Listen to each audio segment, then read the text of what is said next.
Homeowners, this is Mary from Remax Realty Centre, and this is your real estate tip of the week. Do you concern yourself with the rules and regulations of your community whenever you go to make improvements to your home? When you build a deck, fence, or patio, how many of you actually refer to the guidelines, specs, or know about the approvals that may be required in the process of getting it all recorded by your local homeowners association? It is a hassle, and many people innocently just don't think about it or know what to do and how to go about doing it. You build a deck, enjoy it, and you've lived in your home for years and experienced no issues or complaints at all. I'm warning you, there may be consequences you may not think about at the time, but not knowing about and acting on requirements will come back to bite you in the future when you go to sell your home. For example, if you are selling property in Columbia, you need to request a letter of compliance from the appropriate village of your Columbia Association in advance of getting homeowner association documents. In other communities, like in Montgomery Village, in Montgomery County, at the time you request the HOA documents, this is usually the time the members come out and inspect.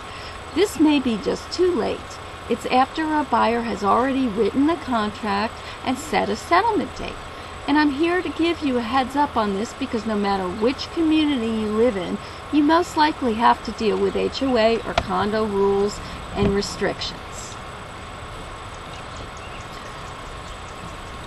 I'm dealing with a situation right now. One of my sellers wanted their home to look beautiful when they were preparing their home for sale. They built a small patio outside for themselves to enjoy and for it to show better to prospective buyers. They happen to live in Columbia, which has very strict rules about the seller delivering to a buyer their village's letter of compliance prior to settlement. The letter needed to state that their property is free of covenant violations. If violations do exist, the letter then states what needs to be done to bring the property into compliance. In our case, my sellers received a non-compliance letter because of no record of patio approval. The association informed both my client and I that if any violations cannot be corrected for any reason, to disclose this information to the buyer, and their property could be sold in non-compliant condition. So upon receipt of the non-compliance, my client's first thought was to remove the patio.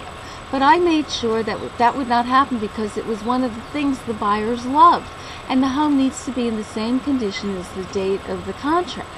The Columbia Association encouraged the sellers to just complete the application forms with detailed specs and photos right away, and my clients did that. I provided all paperwork to the buyer's agent with a note saying it would be placed on the docket for vote at the next meeting in 2 weeks, unfortunately after settlement. In my seller's case, the buyer is refusing to settle on the previously agreed upon settlement date until compliance is obtained. Now this 2-week delay now affects everyone involved with the sale, like a domino effect. The reason? If after settlement the patio does not meet specifications, it could result in liens or future liens tied to the property unless it is cleared by the buyer by bringing the property into compliance on whatever the issue may be. In our case, it hadn't gone to vote yet, so it was neither compliant or not compliant. The buyer was not willing to take this on.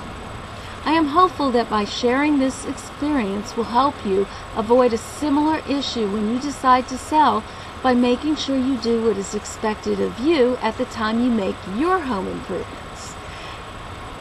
That's all for this week. Sell and buy a home with Mary Sloane.